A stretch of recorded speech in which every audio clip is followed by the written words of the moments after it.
Bonjour à tous et bienvenue sur Rest League. Juste avant que la vidéo ne commence, les gars, n'hésitez pas à liker. Liker, c'est très important pour le référencement de la chaîne. Vous connaissez la chanson, donc liker, c'est hyper important. Commentez aussi sur ce derby qui a été quand même un petit peu mou, surdominant pour Liverpool, mais un peu mou. N'hésitez pas également à me suivre sur Twitch tous les vendredis et dimanches à partir de 18 h. On passe directement au débrief. Je compte sur vous. Likez, commentez.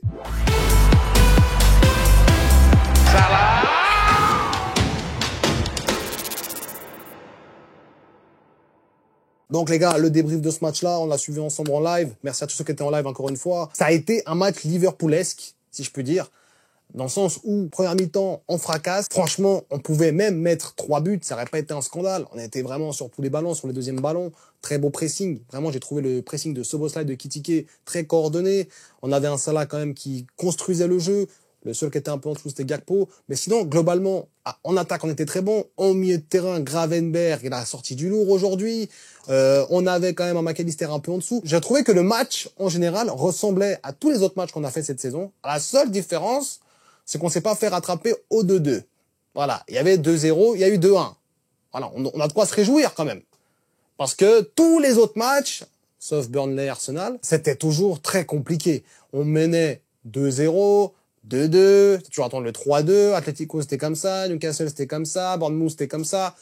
Quand même beaucoup de matchs où ça a été le cas. Et les matchs de Liverpool se répètent cette saison. Moi je me suis dit, en regardant le match en première mi-temps, franchement on peut en mettre 4.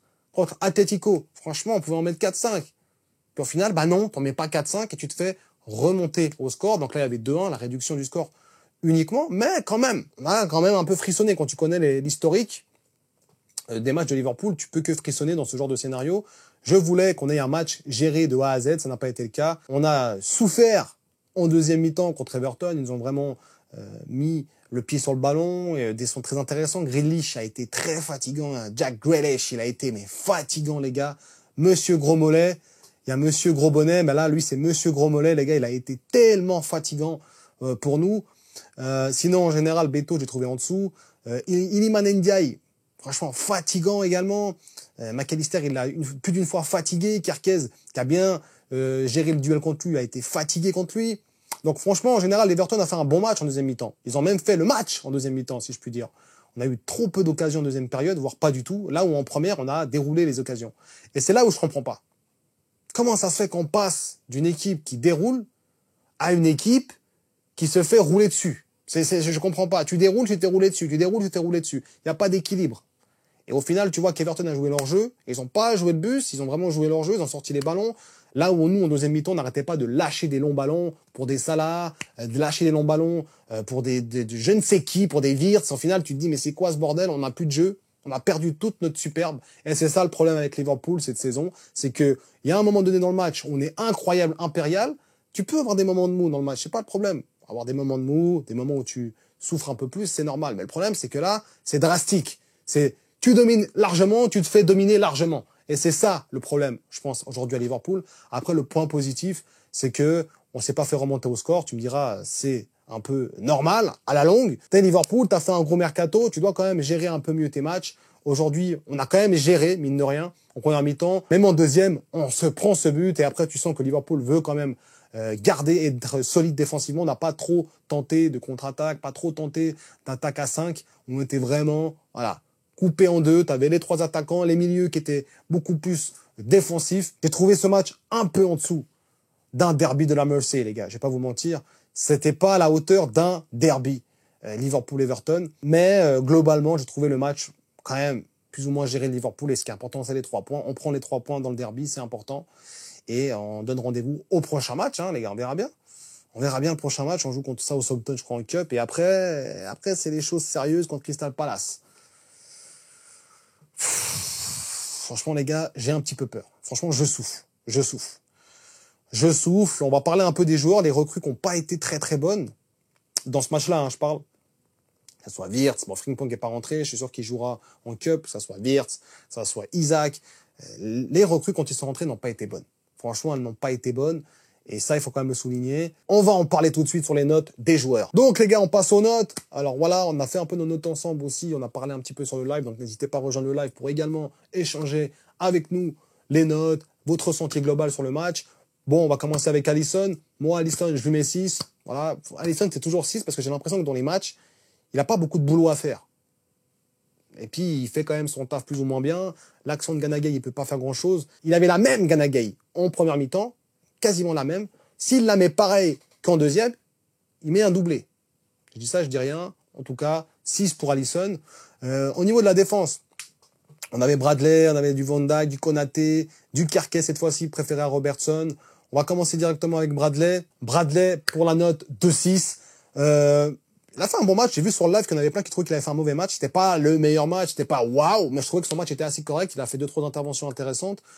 Offensivement, il conservait quand même un peu le ballon. Non, franchement, un bon match encore de Bradley. J'ai trouvé ça correct. À partir de Van Dijk et Konaté, là, on a quand même du costaud. Hein. Konaté, encore une fois, qui nous sort une belle performance. Van Dijk qui est vraiment impérial. En fin de match, on avait vraiment besoin de ces deux mecs qui soient vraiment concentrés. Ils ont été concentrés, ça c'est très important. Konaté, je lui ai mis la note de 6,5. Alors peut-être que je suis un petit peu dur avec Konaté, mais j'ai trouvé que celui qui sublimait la défense, c'était vraiment Van Dijk. Et Konaté a fait un bon match. Il a fait un match solide. J'aurais pu lui mettre 7. J'ai décidé de lui mettre 6,5 pour laisser la place à d'autres joueurs pour moi qui ont été plus impressionnants que lui. 2-3, des fois, il y a 2-3 relances un petit peu approximatives. Mais en général, je trouve qu'il avait fait un assez bon match. 6,5, c'est quand même une très bonne note pour Konaté. Van Dijk, pour moi, un des meilleurs joueurs du match. Pour moi, Van Dijk, c'est largement le meilleur d'essai de Première Ligue cette saison. On peut dire ce qu'on veut. Il fait partie des tout meilleurs en Europe, encore une fois. Aujourd'hui, il nous montre un match stratosphérique de la part de Van Dijk, qui est surtout les ballons, surtout les derniers ballons en fin de match. Là, vous savez, là, les fameux longs ballons. On avait pris un but similaire à Goodison Park la saison passée, où long ballon, dernière minute, long ballon, deuxième ballon, machin truc, et ça part au billard et ça rentre dans le but. Là, aujourd'hui, on avait un Van Dijk qui était présent, qui a été très intéressant aussi au niveau des passes. J'ai trouvé au niveau des relances, dans la gestion du jeu. Pour moi, il mérite son 7-5. Voilà, Van Dijk a été très très fort. Il fait partie des hommes du match pour moi. Impressionnant de la part de Van Dijk. Encore une fois, très très régulier cette saison. Là, on a un Kerkez.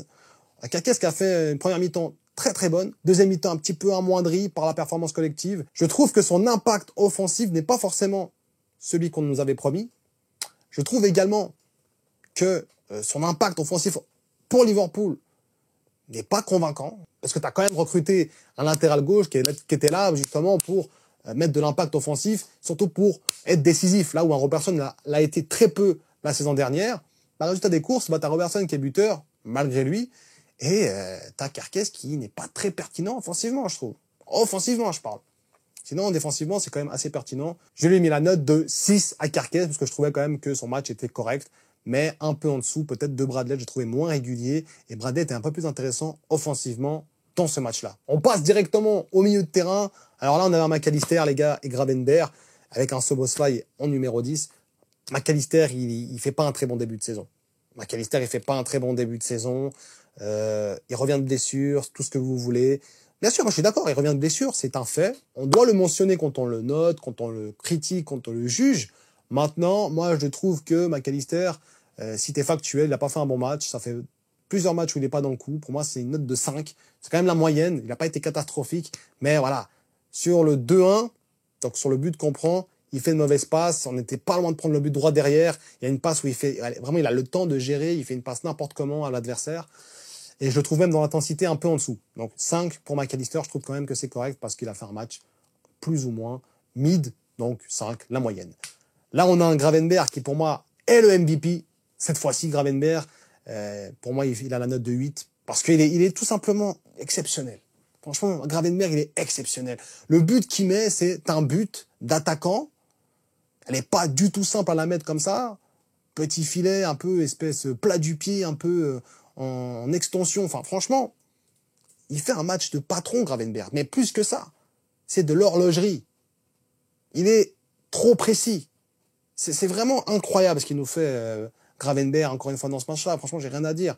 Et c'est lui qui nous sort le match. Un but, une passe D. Passe D de Salah. Franchement, elle n'est pas évidente à mettre, ce but-là. Et la passe D encore pour Ekitike. Donc, non, Gravenberch, il a fait un superbe match. Tu l'as tout de suite vu que c'était lui qui était en jambes. Donc, c'est le MVP. Bien mérité pour lui. Merci, Ryan Gravenberch. On a également Szoboszlai, qui a fait une très bonne première mi-temps. Deuxième mi-temps, un peu en dessous. À l'image de l'équipe. De toute façon, quand tu as beaucoup de joueurs qui sont en dessous en deuxième mi-temps, c'est quand même à l'image d'une équipe. En l'occurrence, là, Szoboszlai, ça a été le cas. J'ai beaucoup apprécié son pressing avec Ekitike. Ils étaient vraiment les deux à presser vraiment et très justement. Le pressing était très juste en première mi-temps. Là où tu avais un Gakpo et un Salah qui pressait beaucoup moins. Un Gakpo qui pressait plus que Salah, mais ça on connaît. Mais j'ai trouvé que le pressing de Szoboszlai et Ekitike en première mi-temps a énormément gêné les relances d'Everton. Et j'ai trouvé que l'activité de Szoboszlai a été quand même à noter. Parce qu'on peut dire ce qu'on veut, il fait un mauvais match en deuxième période, ça je suis d'accord. En deuxième mi-temps, il est en dessous, il n'y a pas de problème. Par contre, dans l'entièreté du match, j'ai trouvé que Szoboszlai était quand même au rendez-vous aujourd'hui. Il a fait de belles passes. Il a un peu ralenti le jeu par moment. On connaît un peu son jeu aussi. Donc, Szoboszlai, je lui mets la note de 6-5. Pourquoi? Parce que, franchement, s'il aurait fait une deuxième période sur la lignée de la première, ce qui est très compliqué avec une équipe qui, malheureusement, est presque amorphe en deuxième mi-temps, je l'aurais mis plus haut. Mais je pense qu'un 6-5, c'est correct. Il a fait un très bon match, encore une fois. En plus, il dépanne à tous les postes. Et même pas qu'il dépanne, il fait le travail à tous les postes. Donc ça, c'est quand même quelque chose à noter. C'est un joueur incroyable, extrêmement important pour l'effectif. Donc le 6-5 est bien mérité pour Szoboszlai. On avait aussi les rentrants au milieu de terrain, Curtis, à la place de McAllister. J'ai trouvé quand même un peu au-dessus. À 2-3 moments, il m'a surpris avec une petite virgule là. À 2-3 moments, il arrive à se défaire avec un petit dribble d'un joueur qui nous permet de faire une contre-attaque qui était mal menée. Non, Curtis, je l'ai trouvé quand même un peu meilleur que McAllister. 5-5 pour Curtis. Il revient en plus de blessures, je crois. Donc franchement, Curtis, on peut dire ce qu'on veut, mais il a fait un bon match. C'était un peu au-dessus de la moyenne pour moi parce que il est rentré à la place de McAllister et il a fait du meilleur job que McAllister. Pour moi, en tout cas, dites-moi en commentaire vous ce que vous en pensez par rapport à Curtis Jones. On va passer directement à l'attaque. Donc, on avait Gakpo qui était, mais largement, mais je sais pas ce qu'il a Gakpo, les gars. Les gauches, là, de Liverpool, je sais pas si c'est Diaz qui fatiguait tous les attaquants et du coup, quand Gakpo rentrait, il était pertinent ou l'inverse. Mais j'ai un problème avec Gakpo aujourd'hui. C'est que ça fait quand même depuis le match contre Bournemouth où Gakpo est vraiment pas très bon, quoi. Alors, quand Newcastle il fait 2 passes D, d'accord, on peut dire ce qu'on veut, il était bon. Ok. Allez, ça fait peut-être 3 matchs où Gakpo il est vraiment pas très bon, quoi. Tu vois, un Salah, il est pas bon, mais il sauve ses matchs. Gakpo, il sauve pas ses matchs. Il est pas bon. Aujourd'hui, il sort très tôt, très faible dans le jeu, trop stéréotypé. Ça, je me répéterai jamais assez. Mais il est beaucoup trop stéréotypé, Gakpo. Moi, je mets une note de 4 à Gakpo parce que je trouve franchement que c'est l'ailier et c'est même l'élément offensif de Liverpool qui est en dessous de cette saison et qui est le maillon faible de cette équipe. Pour le moment, en tout cas, s'il y a un maillon faible dans cette équipe, en titulaire, il y a 2 joueurs pour moi, on va en parler après, mais Gakpo en fait partie, et pour moi la note de 4, ça fait longtemps qu'il a 4, il bouge pas, hein. C'est 4 depuis 2-3 matchs, il faut qu'il se réveille, il faut qu'il state, il faut qu'il soit pertinent, ne serait-ce que pertinent dans le jeu. Contre Crystal Palace, je compte sur lui, je pense qu'en Cup il sera là, donc voilà, Gakpo, faut se réveiller, 4/10, mon pauvre, va falloir un peu relever le niveau. On a également Wirtz qui est rentré à sa place. Attendez les gars, je me mets un peu bien parce que Wirtz, il donne raison à beaucoup de gens, là. Là, les gens, ils peuvent se moquer, là. Là, les gens peuvent se moquer. Là, les gens peuvent vraiment se moquer. C'est ça le problème. Wirtz. C'est quoi cette rentrée, mais abominable. Franchement, Wirtz. Alors, moi, je suis pas fan de Wirtz en ailier gauche. Milieu gauche, ailier gauche, je suis pas fan. Franchement, je suis pas fan. Pour moi, sa place est dans l'axe. Et c'est tout. Il est pas bon quand il joue sur le côté. Là, on voit encore aujourd'hui, il est pas bon. Est-ce qu'on va dire que c'est un flop? Non, parce que pour dire que c'est un flop, il faut vraiment une durée plus longue. Si maintenant il fait un mauvais début de saison, puis que les 10 derniers matchs de PL, il te met un doublé par match, avec des passes D et tout ça, tu vas pas dire la même chose. Donc là, maintenant, on peut pas dire que c'est un flop, mais par la suite, voilà, je vous pose des questions. Il donne raison à beaucoup de gens.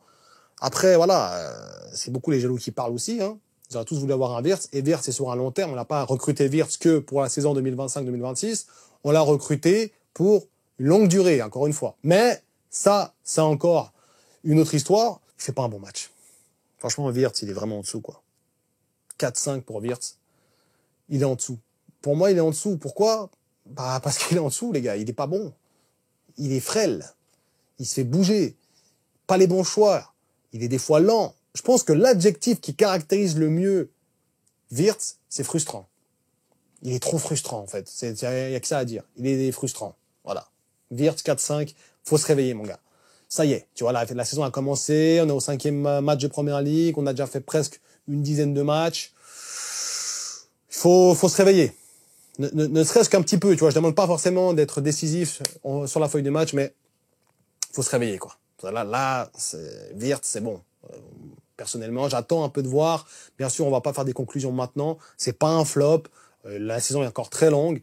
Mais j'attends de voir. Parce que là, les gars, je reste un peu sur ma faim, personnellement. Dites-moi en commentaire ce que vous en pensez de Wirtz. Ça m'intéresse beaucoup d'avoir votre avis. On passe directement au 2-9 de ce match-là. Donc, on avait Ekitike qui fait un superbe match. Franchement, Ekitike m'a surpris. Je pensais vraiment que... alors, il y en a beaucoup qui m'ont tombé dessus. Ouais, tu parles mal d'Ekitike contre l'Atlético.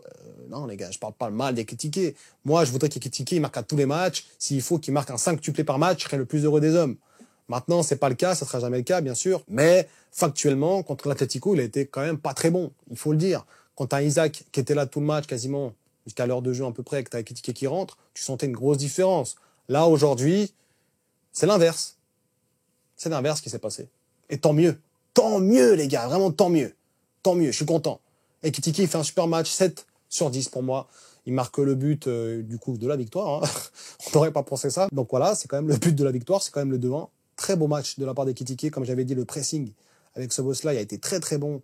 Il a vraiment récupéré beaucoup de ballons aussi en première mi-temps, en début de match. Donc franchement, très, très beau match de Ekitike. J'ai rien à dire sur son match. Franchement, j'ai rien à dire.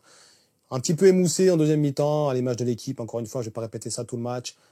On a fait rentrer Isaac pour essayer justement de changer un petit peu cette dynamique-là. Ça n'a rien changé. On va passer directement à Isaac, du coup. Pour moi, Isaac n'a pas été flamboyant. Alors, est-ce qu'on pouvait espérer quelque chose dans ce match-là? Je pense pas. Quelques petites déviations intéressantes, mais sinon, dans le jeu, c'était compliqué. Il n'y avait pas eu de combinaison, il n'y a pas eu de frappe. Voilà, il a joué, 20 minutes. Même un petit peu moins peut-être. Mais en tout cas, son match n'a pas été incroyable, pas flamboyant, mais il a été correct, je trouve, pour un entrant, pour son deuxième match officiel avec Liverpool. Donc pour moi, la note est de 5-5. Il est un petit peu... Pour moi, il a quand même montré en 15 minutes qu'il était capable de s'imposer dans cette équipe en tant que titulaire. Et pour moi, ça me va pour le moment. J'aurais bien voulu un but. Ça aurait été intéressant. Peut-être qu'il jouera contre Southampton, l'histoire de le réveiller un petit peu ses sensations.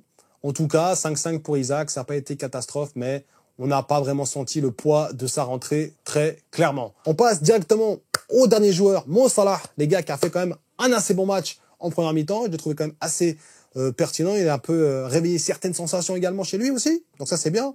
Une bonne passe décisive aussi pour Gravenberch, faut le mentionner. Très belle passe, un peu à l'instar de la saison passée, où j'avais l'impression qu'il faisait beaucoup ce genre de passe D. Là, Gravenberch finit remarquablement, faut le dire aussi. Pour moi, la finition est presque plus belle que la passe, parce qu'elle est vraiment pas simple. Mais la passe est très belle. Le match est assez bon. Salah qui fait un bon match. Éteint en deuxième mi-temps, complètement éteint. Quasiment éteint, en fait. Il a fait 2-3 transitions sympathiques. Des passes en contre-attaque sympathiques. La passe qu'il met pour Wirtz, là, elle était quand même assez belle. Wirtz qui fait n'importe quoi après. Non, Salah qui fait un bon match. Hein. Il est sur sa continuité du match contre l'Atlético Madrid, donc c'est bien. Pour moi, je lui mets la note de 6-5 à Salah. Juste pas 7. Pourquoi? Parce que pas de frappe cadrée, quoi. Pour moi, tu peux pas avoir une meilleure note que ça. Pas très intéressant, Salah en général. Là, on l'a attendu. On l'a pas attendu, en fait, tout simplement. Pas très intéressant aujourd'hui, Mo Salah. J'attendais quand même un petit but de sa part. Donc, à part sa passe D et la première mi-temps qui a été bonne, la deuxième mi-temps est quand même un petit peu à oublier. 6-5 pour lui, c'est quand même un assez bon match au final. Globalement, quand tu vois toute l'équipe, il n'était pas le pire, loin de là. Donc voilà, très bon match de la part de Mo Salah, et ce qui nous donne vraiment une équipe de Liverpool qui est sur une continuité de victoires. Donc que des victoires, 0 défaite. En 6 matchs, 7 matchs à peu près. C'est vraiment très très bon. Même les matchs qu'on perd, on fait des matchs nuls. Voilà, on perd au penalty. Donc au final, c'est pas une défaite sur le papier. C'est quand même très positif quand on repense à tout ça, malgré la manière des fois qui est très cardiaque. Il faut vraiment être cardio. Là, encore une fois, dans ce match-là, il fallait vraiment être cardio pour suivre ce match jusqu'à la fin. On s'attendait tous à un 2-2. Ça n'a pas été le cas, et ça, c'est un très bon point pour les joueurs et pour l'équipe de Liverpool. Juste un petit mot sur Slot avant de conclure. Des fois, je comprends pas trop ses choix, en fait. Mais, en fait, on peut pas lui donner tort, en fait. On peut que lui donner raison. Et c'est ça, la finalité avec Slot. Jusqu'au moment où, ça va être un peu une marmite, tu vois. Il y aura plein de matchs, on va lui dire, ah, c'est bien, un changement, c'est bien. Et le match de trop, on va péter un plomb. Ça, c'est certain. Mais en tout cas, Slot, c'est un petit peu géré dans ce match-là. Il a fait les changements, je trouvais juste. J'aurais bien voulu voir, il a fait les changements qu'il fallait, je trouvais. J'aurais bien voulu voir Ngomoa. Encore une fois, on l'a pas vu. Chiesa, qui n'était même pas sur la feuille de match aujourd'hui, c'est quand même le pauvre. Franchement, Federico, il doit souffrir. Franchement, c'est vraiment le... Tu sais, c'est un peu le pauvre élève harcelé, quoi. Tu vois. Il a rien fait, il fait ce qu'il a à faire, il fait son taf, puis pourtant, il est mis de côté. Le pauvre. Franchement, Chiesa, voilà. Après, le choix est dur à faire, hein. Mais si c'est même pas pour faire jouer des Ngomora, etc., je vois pas pourquoi Chiesa ne serait même pas sur la feuille de match. Enfin, bref. Voilà. Le débrief arrive à son terme. Merci à tous d'avoir suivi la vidéo. Ça fait extrêmement plaisir. N'hésitez surtout pas à donner votre avis aux commentaires pour dire ce que vous avez pensé du match, de ce derby que j'ai trouvé assez mou, au final. Et nous, on se retrouve très prochainement pour une nouvelle vidéo, hein, les gars. De toute façon, vous êtes branchés sur la chaîne. N'hésitez pas à liker encore une fois, à partager. Je serai présent sur Twitch les dimanches et les vendredis à partir de 18 h. Nous, on se retrouve très prochainement pour une nouvelle vidéo. D'ici là, prenez soin de vous. Et surtout, n'oubliez pas...